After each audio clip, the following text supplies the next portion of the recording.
4 जानेवारीला जो पेपर झाला त्याचं जिओग्राफीचं विश्लेषण राठोड सर घेतील. ते ऑटोमॅटिक युट्यूबला पण जाईल आणि तुम्हाला ते लाईव्ह पण दिसेल. तुम्ही बघू शकता आणि त्यानंतर युट्यूबला पण तुम्ही नंतर बघू शकता. ठीक आहे. सर जेवढे क्वेश्चन्स आले होते त्याच्यामध्ये सरांनी जे शिकवलेले त्याच्या बाहेरचा एकही क्वेश्चन नाही. सर ते प्रत्येक क्वेश्चन तुम्हाला स्टेप बाय स्टेप एक्सप्लेन करतो. ठीक आहे.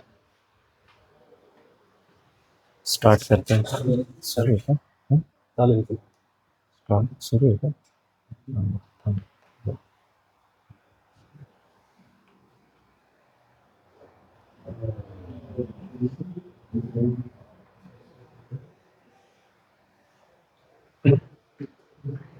नमस्कार विद्यार्थी मित्रांनो, देवरे अकॅडमीच्या वतीने तुम्हा सर्वांचं मी सहर्ष स्वागत करतो.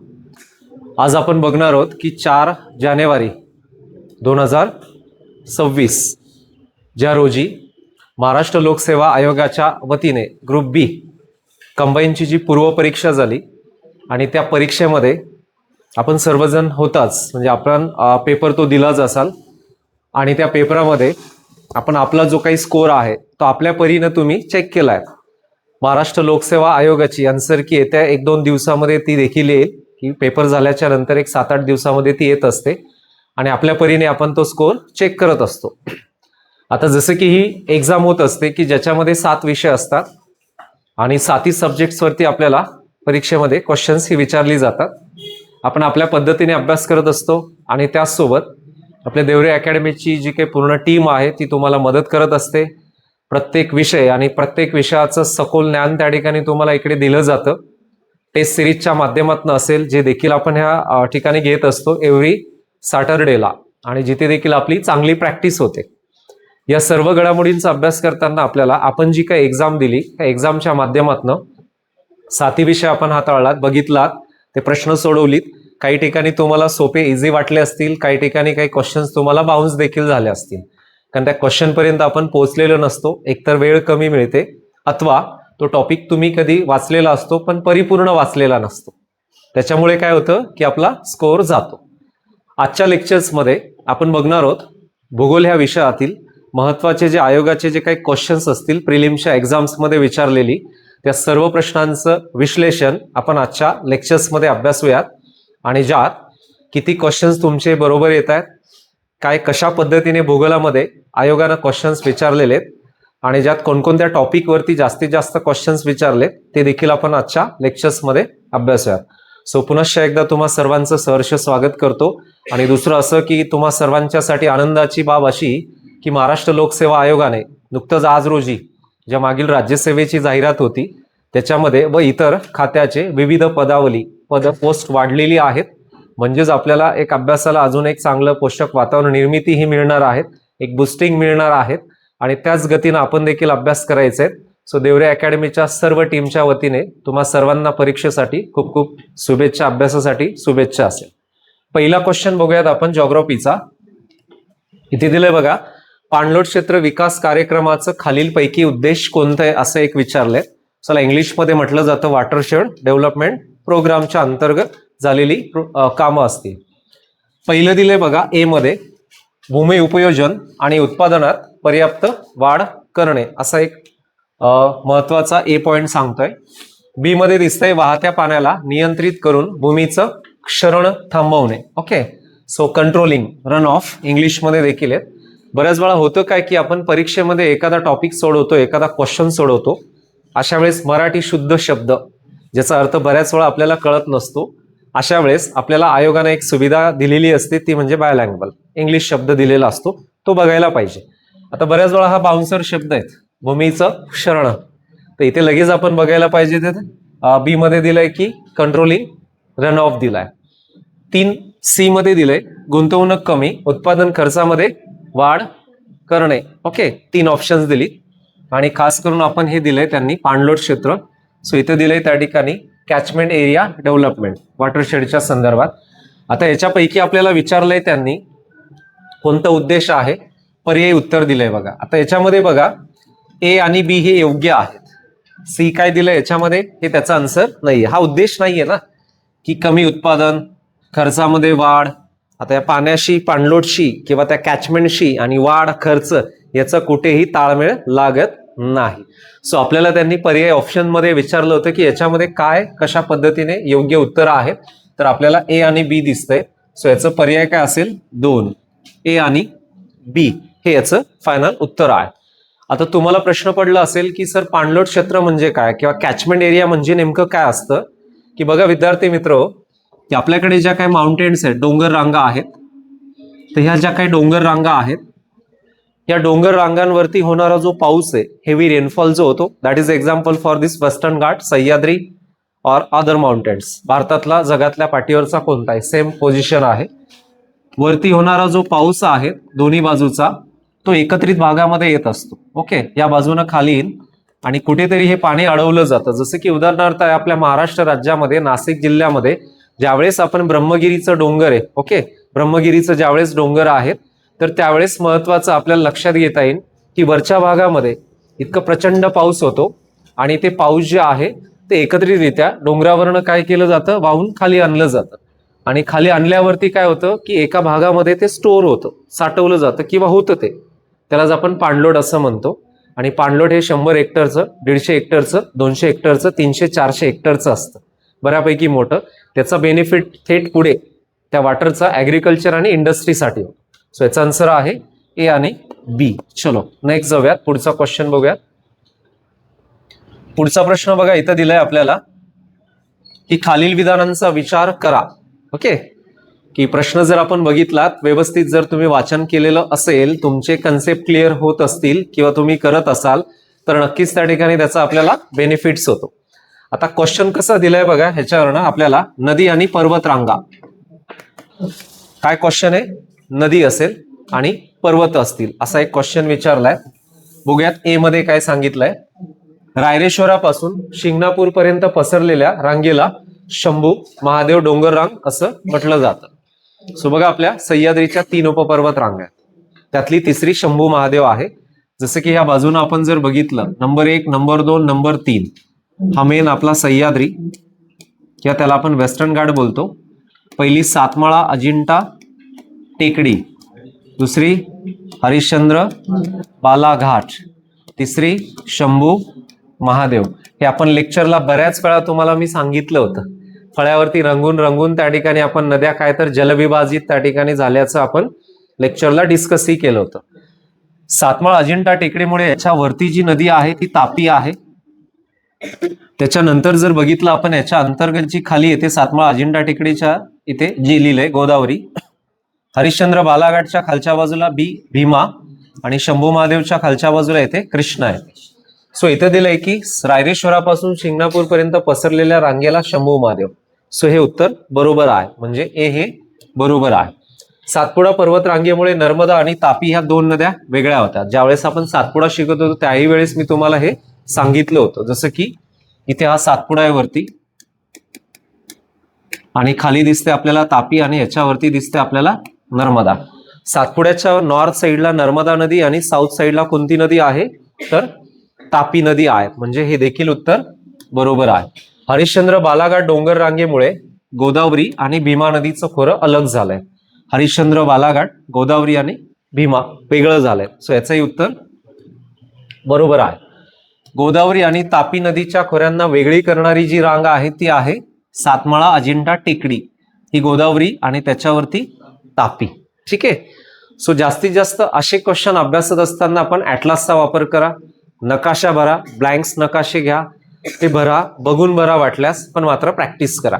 कारण भूगोल हा विषय आपल्याला बऱ्याच वेळा हा प्रॅक्टिकली जास्तीत जास्त समजतो, तर थेरॉटिकली वाचून कन्सेप्ट क्लिअर होत नसते.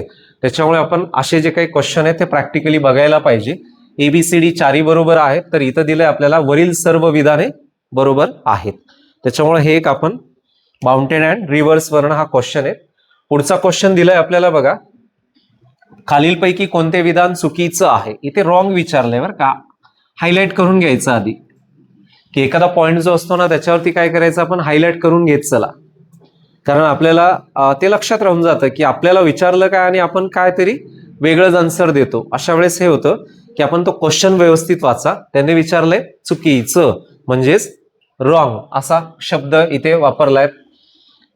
कामठी कोळसा क्षेत्र आंब नदीच्या खोऱ्यात आहे असा पहिलाच ऑप्शन दिलाय आपल्याला. ऍक्च्युली यांनी हा क्वेश्चन काय विचारलाय आपल्याला, खनिजे व त्या खनिजांचं डिस्ट्रीब्युशन, कोणत्या नद्यांच्या खोऱ्यामध्ये महाराष्ट्र राज्यामध्ये खनिज संपत्ती एकवटलेली आहे असा क्वेश्चन आपल्याला विचारला गेलाय. आता याच्यामध्ये बघा, कामठी हे नागपूरमध्ये आहे आणि याच्यामध्ये आपल्याला काय दिलंय त्यांनी, आंब नावाची नदी दिलीत. आंब नाहीये तर इथे नदीचं नाव आहे कनान. ओके, नदी चेंज करून टाकली. ओके, त्याच्यामुळे पहिलं आन्सर काय त्याचं चुकीचं आहे. वर्धा खोऱ्यातील कोळसा क्षेत्र चंद्रपूर यवतमाळ जिल्ह्यात विभागलं आहे. यस, बरोबर आहे अगदी. त्यानंतर जर बघितलं आपण इथे उमरेड कोळसा क्षेत्र कनान नदीच्या खोऱ्यात येतं. ऍक्च्युली इथे उमरेड हे जे आहे ते चंद्रपूरमध्ये आणि इथे कनान नव्हे तर इथे वर्धा येईल. ओके, वर्धा नदी येईल आणि म्हणून त्या ठिकाणी C1 दिसतोय आणि त्यानंतर डी जो येतो चुकवला इथे. ओके, डी देखील काय चुकवला याच्यात, डी चुकवलेला आहे. कसा चुकवलाय, तुर्बे बरोबर आहे, ट्रॉम्बे मुंबई. आणि आपण बोलतो की आपल्या भारतामध्ये न्यूक्लिअर प्लांट्स एशियातला फर्स्ट, भारतातला पहिला, महाराष्ट्रातला पहिला आपल्याला माहित पाहिजे जो आहे तारापूर नावाचा आहे आणि तो आहे अमेरिकेच्या मदतीने सेट केलेला. आपल्या महाराष्ट्रात ठाणे जिल्ह्यात आधी होता, आता तो आहे पालघरमध्ये. ठीक आहे, आणि त्याच्या अंतर्गत या अणुभट्टीज आहेत. ओके, आणि त्या वेगवेगळ्या देशाने आपल्याला काय केली, त्याच्यावरती मदत केली. आता यांनी चुकवलं कसं आहे की इथे जर आपण बघितलं की तुर्बे या ठिकाणी कॅनडाच्या सहाय्याने अप्सरा दिलंय. चुकलंय बरं का हे विधान. कॅनडाच्या सहाय्याने काय, सायरस. आणि दुसरं विचारलंय ब्रिटनच्या सहाय्याने सायरस दिले, तर ब्रिटनच्या सहाय्याने अप्सरा आहे. ओके, म्हणजे याला बघा असं लिहून टाकायचं इथे अप्सरा आणि सायरस असेल तर ही कोणाच्या मदतीने, कॅनडा देश असेल.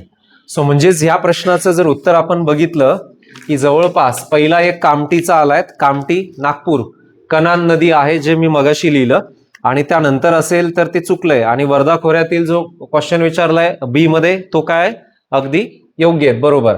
आणि सी वाला जर आपल्याला बघितलं तर त्याच्यामध्ये तो देखील त्या ठिकाणी चुकलेला आहे. सो याच्यात आपल्याला कोणते ऑप्शन्स दिसत आहेत, ए आणि शेवटचं असेल, सॉरी हा 3 नंबर ए. त्यानंतर काय विचारलंय, चुकीचं विचारलंय त्याने, ए चुकलाय. त्यानंतर आपल्याला ए, सी आणि डी वाला. ओके, हा डी, हा हे लक्षात घ्यायचं. हा हे मी सोडवताना तुम्हाला ते हे दिलंय. सो याचं उत्तर आहे नंबर 3 असेल. ठीक आहे, ए सी आणि डी असेल, ए सी डी असेल. म्हणजेच काय क्वेश्चन आलाय तो खनिजांवरून. आपल्या महाराष्ट्रात सर्वात जास्त खनिज संपत्ती ही नागपूर प्रशासकीय विभागात आढळते, पूर्व विदर्भ.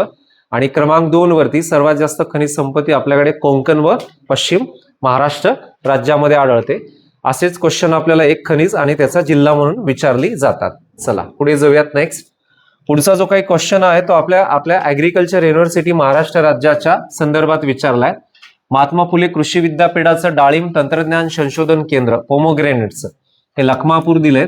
ऍक्च्युली हे इथं आपण सोलापूर वाचावं. सोलापूर पश्चिम महाराष्ट्रात आहे डाळिंब संशोधन केंद्र, कारण सोलापूरमध्ये डाळिंब चांगलं पिकतं. कोरडवाहू जिल्ह्यात डाळिंबाचं पीक चांगलं घेतात. दुसरं विचारलंय त्यांनी की फुले यशोदा नावाची जी काही गव्हाची वाण आहेत व्हरायटी जी MPKV महात्मा फुले कृषी विद्यापीठाने 1998 मध्ये काय केली, विकसित केली. हे देखील उत्तर काय योग्य आहे, हे चुकीचं आहे, हे योग्य आहे. महाराष्ट्र कृषी विद्यापीठाचं कार्यालय मुंबई येथे होते म्हणजे काय येईल, त्याचं आधी होतं, हे उत्तर बरोबर आहे. परंतु हे आता मुंबईवरनं शिफ्ट केलंय पुण्याला. मुंबईवरनं कुठे शिफ्टिंग केलं, ते पुण्यामध्ये शिफ्ट केलेत ऍग्रिकल्चर युनिव्हर्सिटी.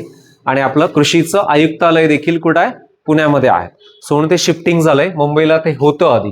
सो बी आणि सी आता ह्याच्यात शोधायचं आपण, बी आणि सी कुठं दिसतंय, हा 3 वाला. सो विधान बी आणि सी काय बरोबर आहे, बी आणि सी हे विधान बरोबर आहे. सो महाराष्ट्र राज्यातली पहिली ऍग्रिकल्चर युनिव्हर्सिटी 68 साली स्थापना आहे, 68-69 दरम्यान, जे महात्मा फुले कृषी विद्यापीठ राहुरी आहे, जिल्हा अहिल्यानगर. दुसरी आहे त्या ठिकाणी कोकणामध्ये बाळासाहेब सावंत कोकण कृषी विद्यापीठ दापोली, जिल्हा रत्नागिरी. तिसरी विद्यापीठ आहे आपल्याकडे वसंतराव नाईक मराठवाडा कृषी विद्यापीठ परभणी, मराठवाडा. आणि चौथी विद्यापीठ आहे आपल्याकडे जी की पंजाबराव देशमुख कृषी विद्यापीठ अकोला विदर्भासाठी 4 युनिव्हर्सिटीज आहेत, त्यामुळे हे एक आपण लक्षात असू द्यायचे. क्लिअर? पुढे जाऊया. आता याच्यामध्ये हा क्वेश्चन विचारलाय आपल्याला, क्लायमेट बेस्ड क्वेश्चन आहे. ओके, महाराष्ट्र राज्यातील मान्सून पावसाच्या संदर्भातला हा क्वेश्चन आपल्याला विचारला गेलाय. ठीक आहे. आता महाराष्ट्र राज्याचा अभ्यास करत असताना एकूण जर बघितलं आपण की पहिला दिलाय की महाराष्ट्र राज्यामध्ये पावसाळ्याच्या आरंभी पश्चिमेकडून पूर्वेकडे वायुभार काय तर त्या ठिकाणी कमी होत जातो असं दिलंय. त्यानंतर दुसरा दिलाय राज्यातील पर्जन्याचं वितरण प्रामुख्याने नैसर्गिक वनस्पतीच्या वितरणावरती अवलंबून असल्याचं आढळत आहे.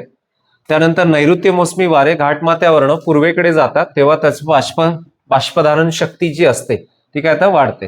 विदर्भामध्ये पश्चिमेकडून पूर्वेकडे पावसाचं प्रमाण वाढत जातं.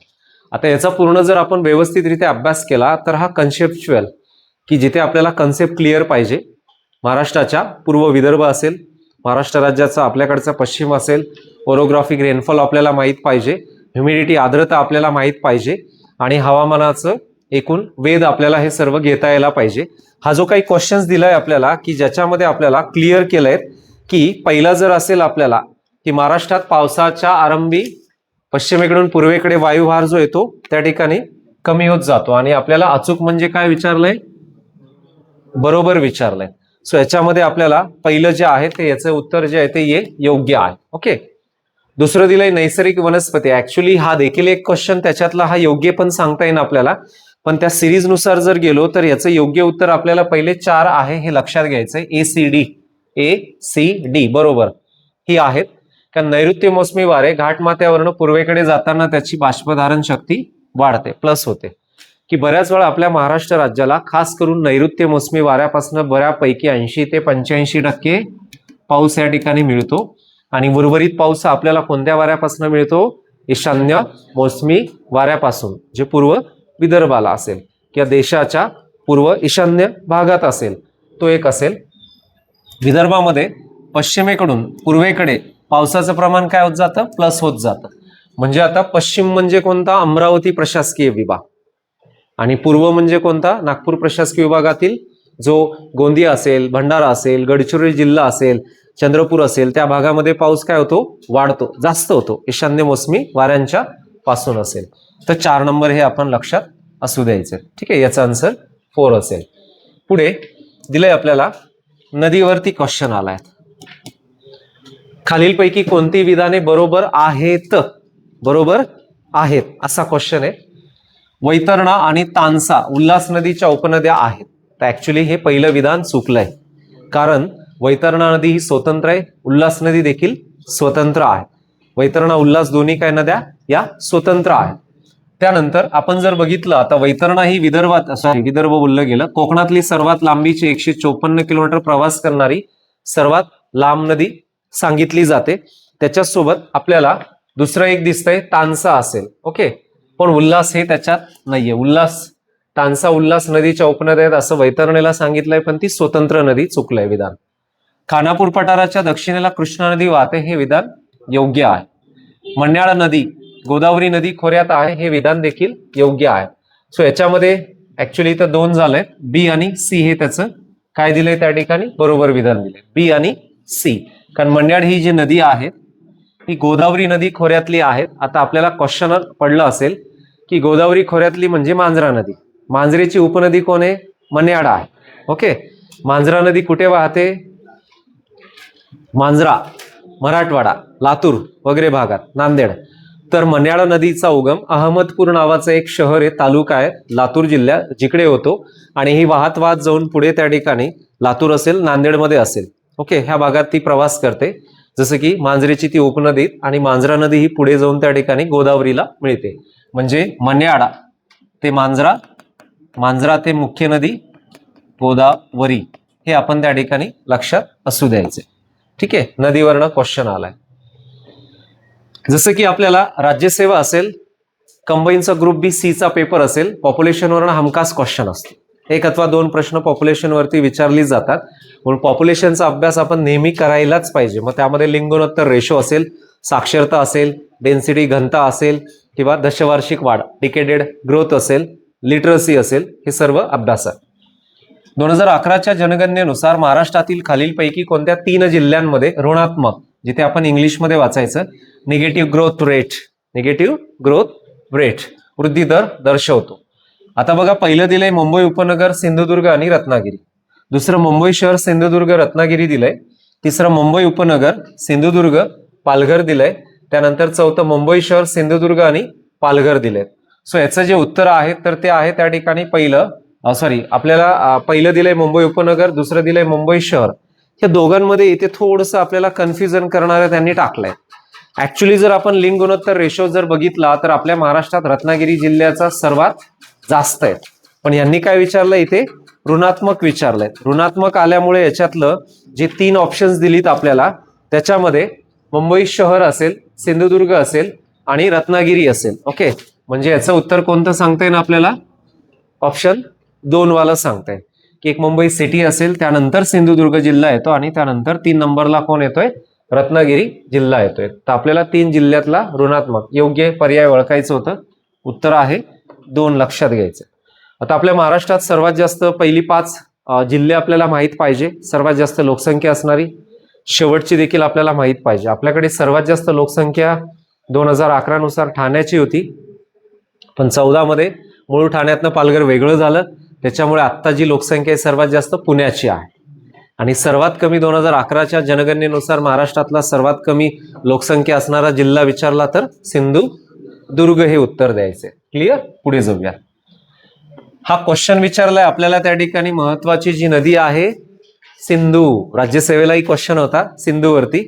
आणि इंडस लास्टलाही आपण शिकलो होतो सिंधू नदीच्या संदर्भात. त्याच्या सब ट्रिब्युटरीज मी तुम्हाला शिकवल्या, त्या उपनद्या. चिनाब नदीचा उगम जोजिला खिंडीजवळ उगम पावते. आपल्याला विचारलंय, विधाने विचारात घ्या आणि त्याच्यानंतर पर्यायामध्ये बरोबर विचारलंय. सो याचं ए चुकलंय. जोजिला नव्हे, हे जोजिला खिंड नव्हे, तर याचं 12 लापच्या ला नावाची खिंड आहे, पास, इथे होतो.